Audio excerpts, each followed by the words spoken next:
Po. Oh, kapitbahay. Sa banda? Opo. Sa may, ano po, sa may plaza. Lasa. Tanggahan. Okay. Ano tanong mo, brother?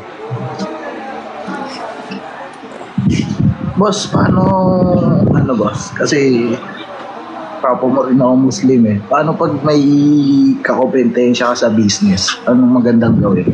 Eh, di mas galingan mo. Dapat mas magaling ka kasi sa kakompetensya mo. Tapos tropahin mo na rin at the same time para wala kayong away. Bakit? Eh, minsan yung kakompetensya mo sa business, minsan yan din tutulong sa'yo eh. So, it's better na ikaw naman tumulong ka rin sa kanila at the same time. Alam mo, yung kakompetensya sa business, hindi automatic kaaway yan. Hindi gano'n, hindi automatic kaaway yan. Ang kakompetensya sa business, nagkataon nga lang na parehas kayo ng industriya kung saan kayo nandun. Ganon. Iisang industriya kayo, parehas kayo ng industriya, pagkain, katulad dito. Isang grupo kami dito, technically magkakompetensya kami lahat dito eh. Pero okay naman kami, hindi naman kami nag-aaway-away dito. Happy lang kami, ganun. Pagka kailangan ng isa, ito pinaka-common dito. Ang common dito, tulungan. Yun ang common dito. Ang common dito, kahit magkakakompetensya kami, ang common denominator dito, tulungan. Paano tulungan? Minsan may mga pagkakataon, kailangan mo ng kutsara, ganun. Pupunta ka sa kapitbahay, manghihiram ka ng mga kutsara. Minsan naman may mga pagkakataon, papalit. Halimbawa, ito pinaka-common. Yung papalit, 1,000. Tapos walang barya. O, pupunta ka ngayon sa kapitbahay mo, papalit naman kahit mga 5-5 piso, pengin 5-5. O, ayun, ngayon, bubunuin na ngayon yan. 5-500, isa, tapos tagi-100, tapos tagsi-50, tapos 5-5 piso. Ganon. Yun ang maganda sa kakompetensya. Ang kakompetensya, hindi inaaway. Yung iba kasi tanga eh. Tanga na, inaaway nila yung kakompetensya nila. Puta, isa lang kayo ng industriya. Mano ba naman magtulungan kayong dalawa, diba? Ganon Hindi po kasi, pag ano po kasi, hindi po. Kasi po yung nangyayari sa amin doon, ano po, parang yung sa akin kasi mababa yung pricing ko sa item, pero parehas lang naman po. Eh sa akin pupunta yung customer. Sa kanya parang nagagalit siya kasi parang binababaan ko yung presyo, gano'n. Sinabi ko naman po sa kanya, diskarte ko po yun. Curious ako, kayo ba iisang lupa lang yung kinatitirikan ninyo? Kasi ito kasing mga pagkapagkain dito, lahat to nasa iisang lupa lang. Kayo ba magkahiwalay ng lupa o isa lang ng lupa? Magkahiwalay po, sa may Guido po siya, ako po sa may Palengke. Eh magkalayo naman pala kayo eh, anong problema ron? Eh, parang nakikita niyo na mas maraming customer. Parang gano'n. Price war. Parang nagtanong-tanong siya nun. Understood na yung price war. Lumang tugtugin na yung price war eh. Nasa pagalingan na lang ng sistema yan kung hanggang magkano mo kaya ibaba yung sa'yo nang hindi ka nalulugi. Ganun ang bagsakan nun. Wala naman ako nakikita ang problema nun kahit magalit pa sila eh. Ang pinaka-bottom line yan, it's a free market. Kahit sino pwede magpresyo ng kahit ano. Parang katulad sa amin dito, wala kami pakialamanan sa presyo eh. Ang pakialamanan lang dito, hindi dapat pare-parehas yung mga tinda namin. Yun ang pakialamanan lang dito. O pagka may bagong darating, ganun, titignan muna kung ano mga menu. Kung meron na dito niyan, hindi ka na pwede magbenta nun. Ganun kasimple yung konsepto. Pero yung tungkol sa price war, alam mo, okay lang yung price war. It's a free market. Kung kanino gustong bumili ng customer, dun siya bibili. Eh, syempre, best interest ngayon sa merkado na kung sino yung pinakamura, dun bibili ang customer. You just have to make sure na ikaw mismo, hindi ka nagpa-price war, tapos ang mangyayari, malulugi ka dahil sa sobrang liit na ng tubo. Yun lang ang kailangan mong check-in. Siguraduhin mo sa sarili mo, hindi ka malulugi sa sobrang liit ng tubo mo. Sakto lang naman po yun. Kung okay na sa'yo yun, di okay lang. Enjoyin mo yung merkado habang wala pang mas mababa kaysa sa'yo. Siyempre, pagka may mas mababa kaysa sa'yo, edi ganun lang din ang mangyayari. Lilipat yung mga customer dun. Itong Nemikmak, bobo ang puta. Ba't palaging galit tong mokong na to? Galit ba? Galit ba? Nagtatanong nga eh. Nagtatanong yung customer. Nagtatanong yung caller ko, tapos ako sumasagot. Anong kinagalit dun? O sobrang bobo mo lang talaga, hindi mo alam kung anong pinagkaiba ng galit at saka pagsagot lang na normal. Tanga kang puta. Malis ka na lang dito, hindi ka naman kailangan dito eh. At the end of the day, yung mga taong nandito gustong matuto. Ikaw po kinang ina mong bobo kong tanga ka, hindi mo alam kung anong pinagkaiba ng galit at saka nagpapaliwanag lang, ngayon galit na ako, gago. Ayan, boss, galit ka na ngayon. Ngayon galit na ako, kanina hindi. Okay, follow-up question, brother. Thank you po. Wala na po akong question. Okay, sige. Next tayo. Thank you, brother. Good night po. Good night. Okay, next. Beng. Tanggal lakas talaga makapagpataas ng viewers kapag binabanatan ng mga basher, no? Good morning, Bang! Taga saan ka? Good morning, Lods. Good morning. God bless you. Taga saan ka, brother? Taga Cagayan Valley po. Cagayan Valley. Okay. Anong tanong mo, brother? Tanungin ko lang kung alam niyo po kung ano ang hindi kayang gawin ng Diyos. Isa, yung hindi niya kayang magsinungaling. Nice. Isa Thank pa, you, Lods. yung hindi siya nakakapagpalit ng anyo. Hindi siya nakakapagpalit ng anyo. Proceed.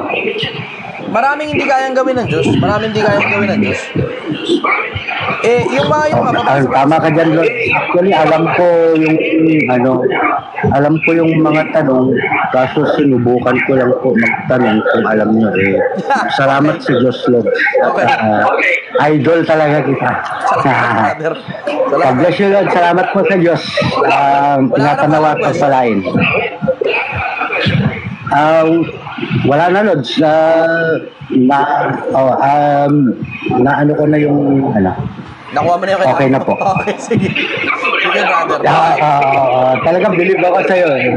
Nice one. Salamat po. Salamat po. Salamat po sa Diyos. Okay, sige. Sire Wayne. Yan. Sire Wayne.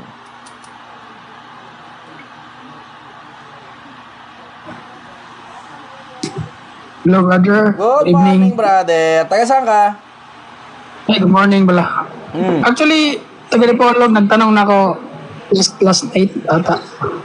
Okay. Ano tanong mo, brother? So, meron lang akong tanong about, like, kunyari, merong, paano ba parang gagante na sa magandang paraan? Yung, kunyari, like, parang dark psychology ba na, kunyari, meron nang-aaway sa'yo tapos babalikan mo siya in a nice way pero masakit.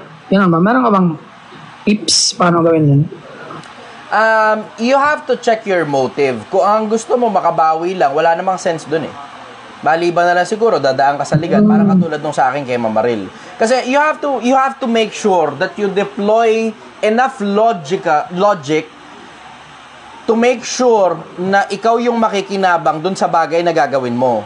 Kasi may mga ibang mga tao, ang gusto yung konsepto na babawi sila kasi it just feels good. Tapos wala naman talagang pakinabang sa kanila yun. Tapos sila pa mato-trouble in return. Ganun ang karamihan ng mga tao, tanga eh. Yung mga iba, siguro nakikita nyo naman sa TV yun, di ba? Na, okay, sige, nagsuntukan, bla bla, umalis. Pagbalik, may dalang baril, binaril niya. Nakabawi siya, pero kulong siya. Di ba? Ingatan niyo sarili niyo doon sa konsepto ng galit. Bakit? Sige, as much as tunog galit ako, hindi ako masyadong nagagalit, napakabihira ako magalit. Bakit? Wala masyadong pakinabang ang galit eh. Wala masyadong pakinabang ang galit. Kung mga isa-isa, dalawang instance lang naman yan, tapos hindi naman masyadong damaging, pinalalampas na lang yan. Istorbo ang galit. In case hindi nyo alam istorbo ang galit. Pwede kayong siguro, pwede nyo mapakinabangan yung galit as a fuel to propel yourself from wherever you are to wherever you want to be in life. Yan, pwede mo mapakinabangan ng galit dyan. Bakit? May nang-api sa'yo minsang panahon. Sinabing mahirap ka. O di gumawa ka ng paraan ngayon para yumamang ka. May nang-api sa'yo. Sinabi sa'yo, hindi mo kayang gawin ng isang bagay. O di paghirapan mo ngayon para makarating ka dun sa kung saan mo yung sinasabing hindi mo kaya. Gets mo yun? Yun ang pakinabang ng galit. Kung ang galit mo directed towards the person who made you angry, puta, halos walang pakinabang yun, brother. Walang pakinabang. Bakit? Tangina, isipin mo na lang yung konsepto na habang siya nagumalit sa'yo, nakakatulog ng payapa, ikaw isip ka ng isip kung paano gagawin mo sa kanya. See? Okay, Gets mo? Importante, nice. brother. Gets. Importanteng matutunan mo kung saan ginagamit ang mga emosyon. Kasi tinan mo, sa hindi pagkaalam ng mga tao ng mga emosyon at kung paano ginagamit yung mga emosyon, ang pinaka-common na nangyayari, yung emosyon na i-deploy nila sa mga sitwasyon mali. Tapos nakakagawa sila ng mga pagkakamaling hindi nila inaasahan, tapos hindi rin nila alam kung anong outcome until it's too late.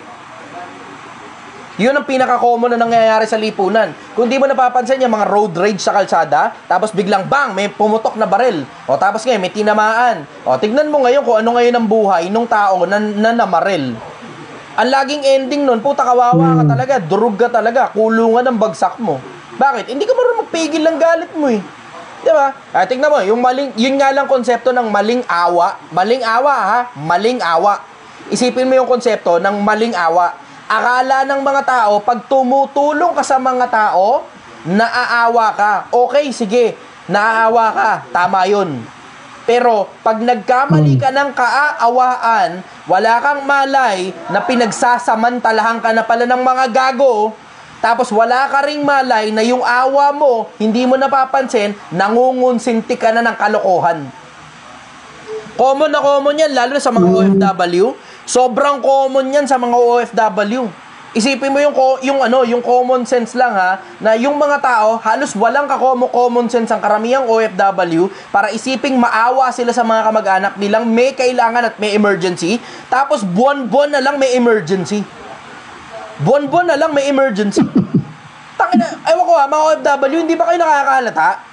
Parang putang ina, kayo na lang ang kaisa-isang may paraan para resolbahin yung problema ng mga kamag-anak nyo na para bang wala nang ibang makakatulong sa kanila kundi kayo lang at hindi talaga nila kayang resolbahin yung mga problema nila na para bang ang dating ikaw lang ang kaisa-isang kayang tumulong sa kanila at hindi nila kayang tulungan ng mga sarili nila.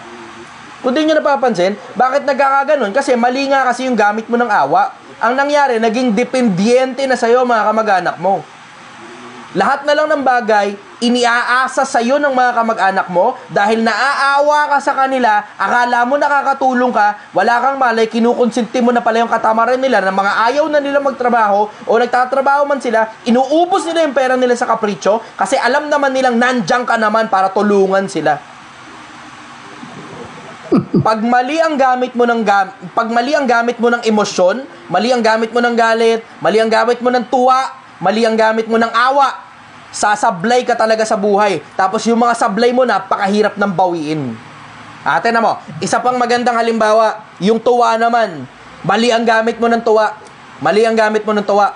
Ito, pinaka-common. Mga magulang, kausap ko kayo ngayon. Hindi ba nakakatuwa pag ang anak mo pinapakain mo ng hotdog, ham, baloney, imbutido, at ng kung ano-ano pang mga processed food? Di ba nakakatuwa? Bakit? Kasi nakikita mo yung tuwa ng anak mo, yun na rin yung nagbibigay sa'yo ng tuwa. Without considering na wala kang malay na yung tuwa na pinipilit mong makuha sa pagkakaroon ng tuwa ng anak mo, yan na rin mismo yung papatay sa anak mo.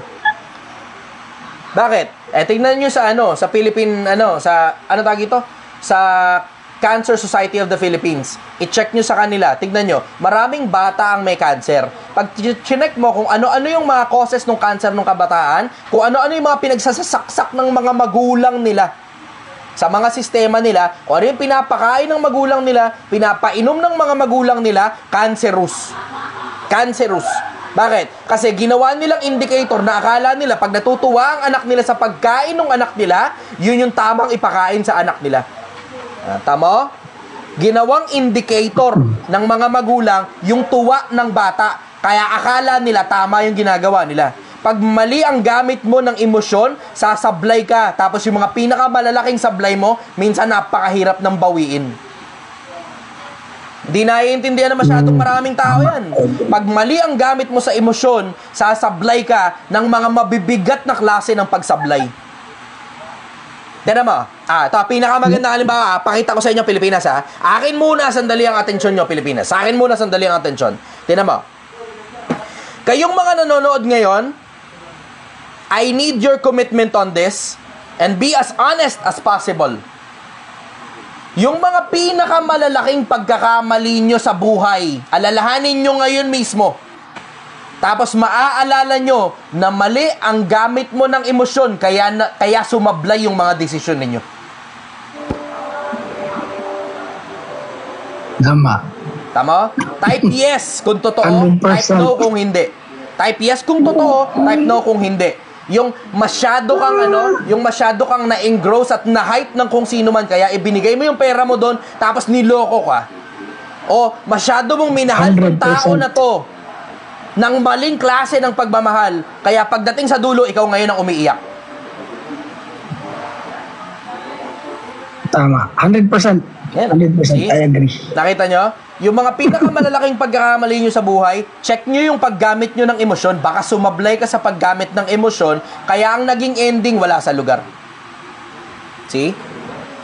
Yan ang importante, Pilipinas. Matuto kang gumamit ng tamang emosyon. Ang emosyon, in case hindi nyo alam, Pilipinas, I will let you understand something. Akin muna ang atensyon, I will let you understand something. I will teach to you something very powerful na mapapakinabangan mo hanggang mamatay ka. Sa akin muna ang atensyon, pengay muna akong 15,000 hearts dito, tapos pakishare nyo muna to, Pilipinas. Facebook, TikTok, pakishare nyo muna ito. Meron akong isi-share sa inyong isang bagay na mapapakinabangan mo hanggang mamatay ka.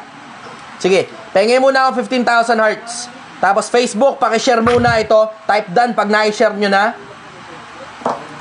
Antay ko muna sandali mga feedback ninyo. Pengay muna akong 15,000 hearts TikTok. TikTok, pengay 15,000 hearts. Para dumami viewers. Alam nyo naman, wala naman akong kinikita rito. Wala naman monetization ng TikTok eh. Facebook, alam nyo rin naman, wala akong monetization dito eh. So makakapakinabang yung mga kapwa-tao natin pag sinare nyo to, at saka kapag ka nag-type kayo ng heart, kasi dadami viewers. Pag dumami viewers, marami ngayon na matututo. Hindi na importante kung kumita ako, hindi. Hindi lahat ng bagay tungkol sa pera, Pilipinas. Hindi lahat ng bagay tungkol sa pera. Okay, sige. Yan, 15,000 hearts na. Ganito, pakinggan nyo ako, Pilipinas. Hindi ito alam ng masyadong maraming tao. Napakakonti lang ng nakakaalam nito at napakakonti lang din ng nakakamaster nito.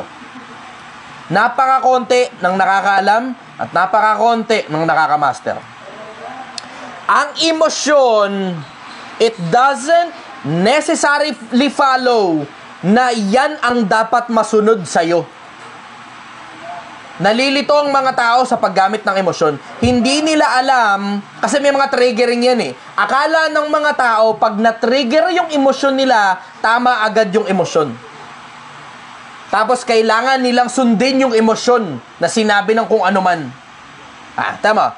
Pilipinas, meron akong ituturo sa inyo. Isa sa mga pinakamalulupit na paraan para umalagwa sa buhay. Ang emosyon, ikinakabit yan sa mga tamang pagkakataon. Ulitin ko. Ang emosyon, ikinakabit yan sa mga pagkakataon na humihingi ng emosyon na tama. In case hindi ninyo alam, ang emosyon, napapakinabangan yan. Pero kailangan mong malaman kung anong tamang emosyon ang dapat ilagay sa mga sitwasyon.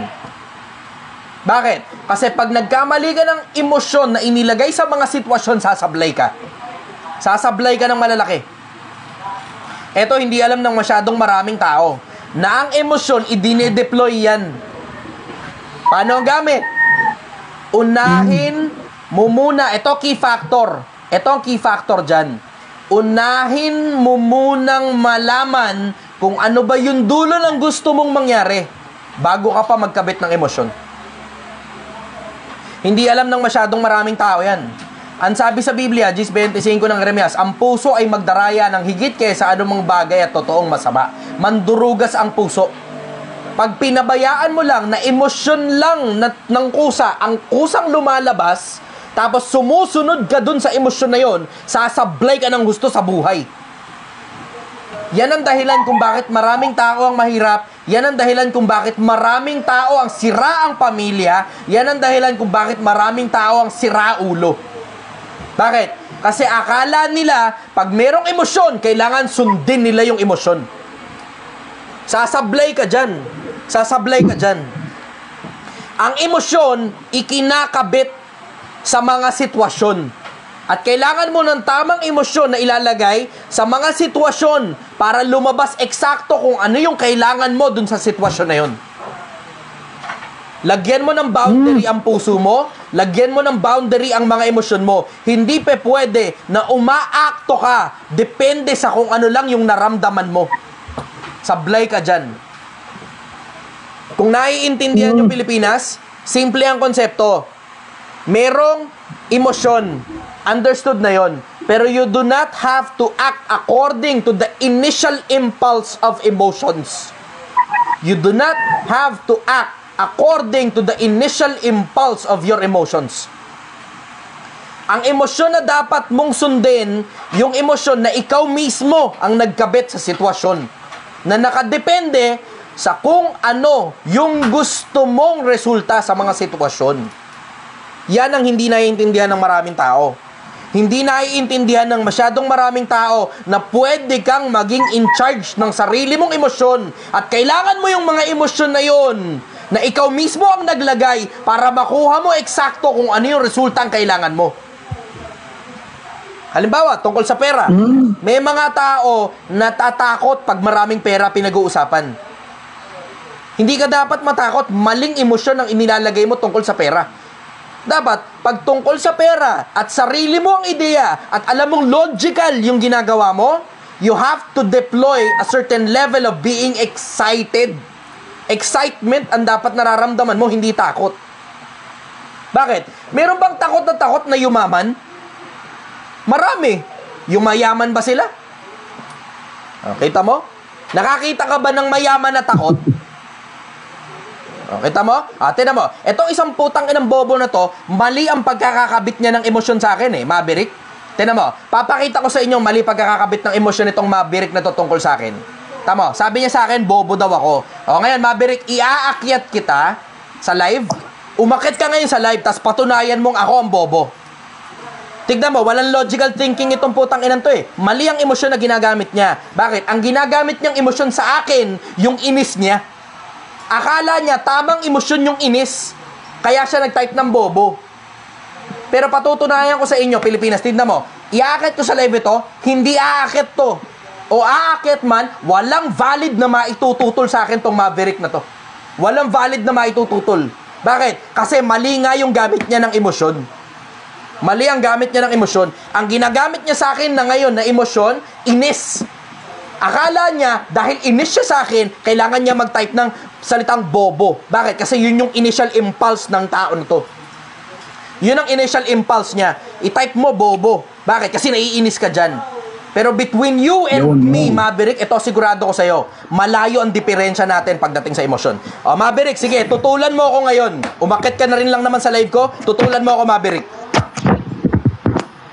Bibigyan kita ng pagkakataon, anong tutol mo sa akin?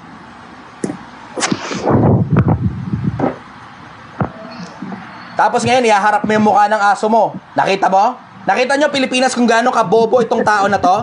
Nakikita nyo ngayon kung gaano kabobo itong tao na to. Wala siyang valid na tutol. Ang ginagawa niya, inihaharap niya sa akin yung mukha ng aso niya.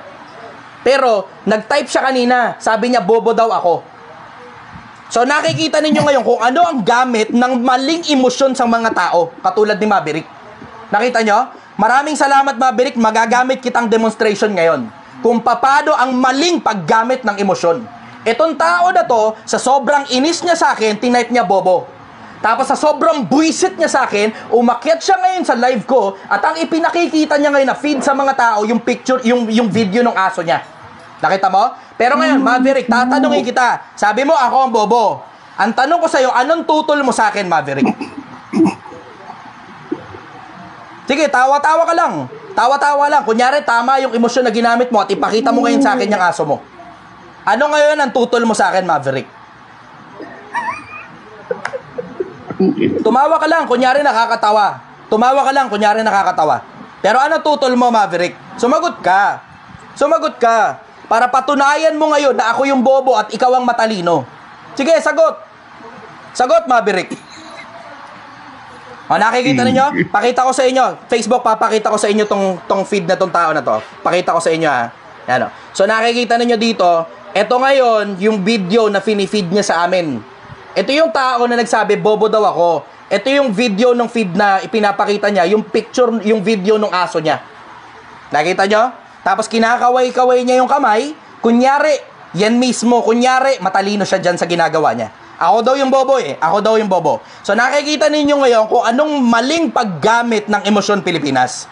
This is a person who is outstandingly emotional. Hindi niya kayang kontrolin yung emosyon niya. Hindi na ngayon importante kung ano ngayon yung ipinapakita niya sa amin. Ang importante sa kanya, yung emosyon niya, mapagsilbihan niya, na nagkukunyari siyang nakakatawa siya. Kahit ang pinaka-bottom line niya, nagmumukha na siyang gago. Kita nyo? Sige, tawa ka lang. Tawa ka lang. Kunyari, matalino ka. Kunyari, matalino ka. Kunyari, may nakakatawa. May nakakatawa, Maverick, di ba? Sige, sagot ka ngayon. Sabi mo, bobo ako. Ngayon, ang tatanong ko naman sa'yo, ano tutol mo sa akin, Maverick? Sagot! Sumagot ka. Huwag mong kaway-kaway yung kamay ng aso mo. Kasi maniwala ka sa akin, hindi rin gusto ng aso mo yung ginagawa mo. Hindi rin gusto ng aso mo yung ginagawa mo. Ano, Maverick? Sagot! Ano, hanggang dyan ka na lang. Pagka-type mo ng bobo, akit ka ngayon sa live ko, papakita mo ngayon yung aso mo at saka yung baba mo. Nakikita mo? Diba? Maverick, sagot! Huwag kang magpanggap na hindi mo kami naririnig, Maverick. Huwag kang magpanggap na hindi mo kami naririnig.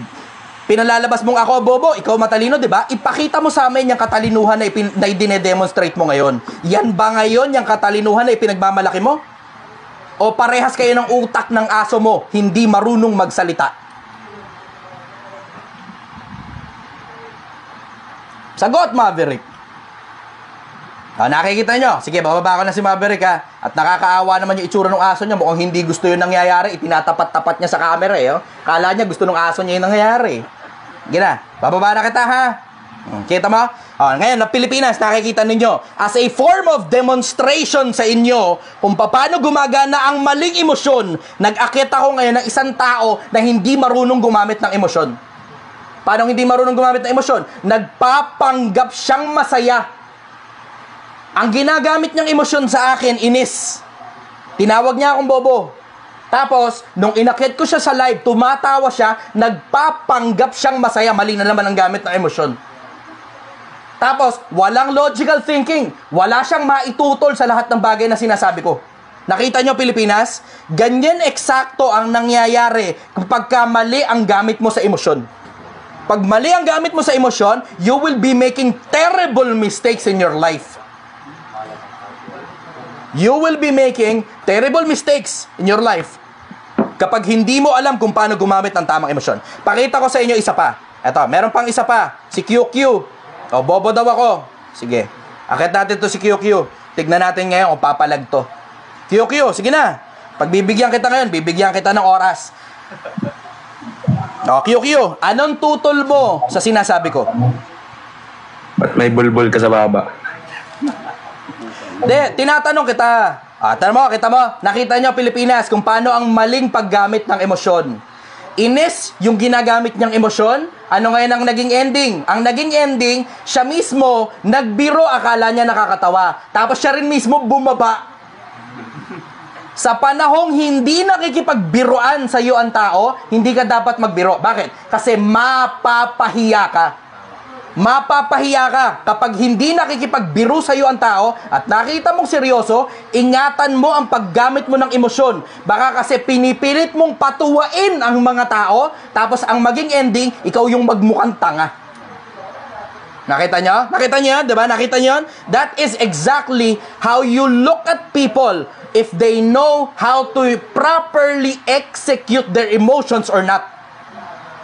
Yan ang tamang paggamit ng emosyon. Nakikita nyo, Pilipinas?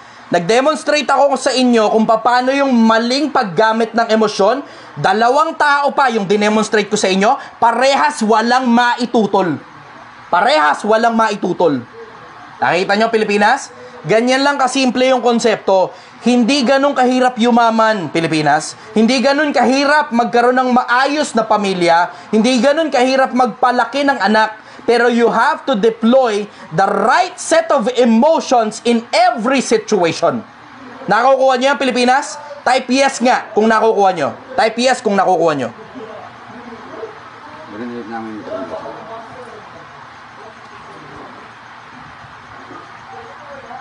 Gusto nyo pa ba ng isa pang demonstration? Gusto nyo pa isa pang demonstration? Type yes nga kung gusto nyo pa isa pang demonstration. Hindi, type demo. Type demo. Yan. De-demo ko sa inyo. Isa pa. Yan. Ayan, may mga nag-yes. Yan, demo natin. Sige, hanap tayo dito ng isa pa. Isa pang bobong hindi marunong ding gumamit ng emosyon. Hanap tayo ng isa pang bobong hindi marunong gumamit ng emosyon. Eto, tingnan natin ulit, iakit ulit natin si QQ. Tignan natin, baka may valid na tutol na siya.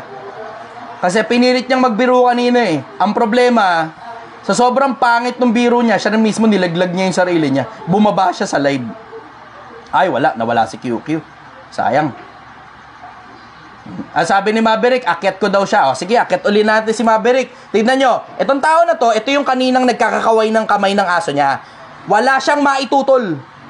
Tapos nagre-request siya ngayon na iakyat siya ulit. Ano gamit niyang emosyon? Emosyon ng inis yung gamit niya. Ngayon, sige Maverick, baka meron ka ng valid na maitututol. Yun ulit, pinapakita na naman niya yung mukha na naman ng aso niya. Akala niya nakakatuwa. Yun ngayon ang pinipilit niyang hatakin na emosyon. May mga push at saka pull na emotions eh, 'di ba? Merong push at saka pull na emotions.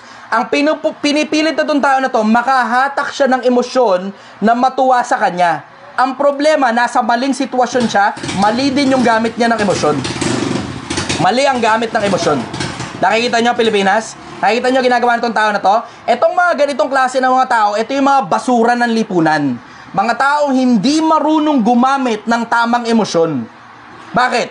Kasi simple lang naman yung konsepto eh, di ba? Kung hindi ka marunong gumamit ng emosyon, at least man lang mag-isip ka. Pero itong tao na to, wala siyang logical thinking. Wala siyang ganon. Wala siyang incapable siya na mag-isip. Dahil incapable siya na mag-isip, ang ginagawa niya sa camera, tinututok niya sa camera yung aso niya. Akala niya natutuwa yung aso niya, akala niya natutuwa yung mga tao. Pero ang totoo, deep down, siya rin mismo hindi rin natutuwa sa sarili niyang ginagawa. Siya rin mismo hindi rin siya natutuwa sa sarili niyang ginagawa. At papakita ko sa inyo Facebook ha. Tingnan niyo yung itsura nito. Pinapakita niya yung aso niya. Akala niya nakakatuwa yung ginagawa niya. Pero siya rin mismo, hindi rin siya natutuwa sa sarili niyang ginagawa. Ang ginagawa niya, nagpipilit siyang humatak ng emosyon at yung emosyon na yon, pinipilit niyang i-tailor fit sa emosyon na meron siya. Inis ako sa'yo, dapat mainis ka rin sa akin. Sorry Maverick, pinaglalaruan lang kita.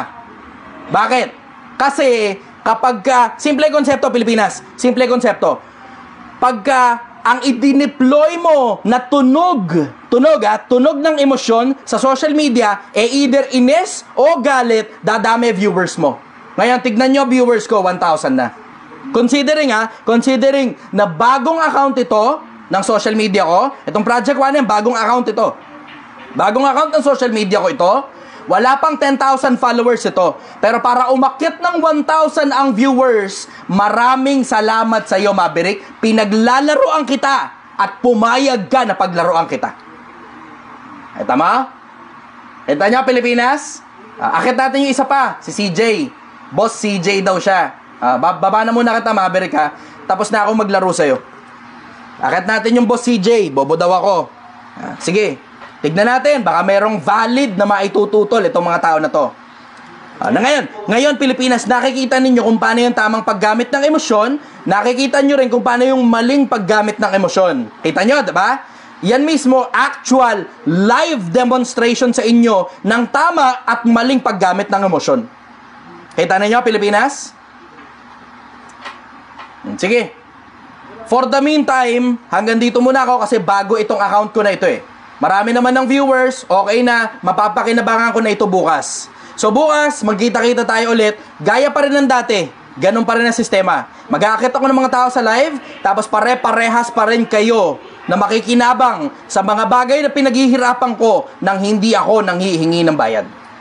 Magandang umaga sa inyo, Pilipinas. Mahal na mahal kita.